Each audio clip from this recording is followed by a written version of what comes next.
కదా. Hello friends, ఇది చూడండి, ఇది జాతర ఉంది. ఇక్కడ జాతరలో చాలా మందికి బాగా ఇక్కడ పిల్లలు ఆడుకునేది. ఇక్కడ ఫ్రెండ్స్, ఇక్కడ పిల్లలు ఆడుకునేది.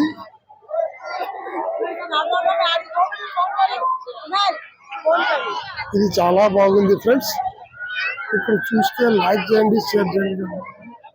ఏం చేసే అవసరం లేదు. ఇది చాలా బాగుంటుంది, ఇంకా మంచిగా ఉంటుంది. బొంబాయిలో ఇక్కడ ఎంతో మంది ఆడుతున్నాం కూడా చాలా బాగుంటుంది. ఈ ఆట ఆడేవాడు. ఇంకా చూడండి ఫ్రెండ్, ఇక్కడ మహిళలు ఉన్నారు. ఇక్కడ చాలా బాగుంటుంది. చూసే వాళ్ళకంటే ఇంకా మేము చాలా మంచిగా కనపడుతుంది. ఇట్లాంటి చూసి ప్రదేశం చుట్టూలో చాలా జరగదు.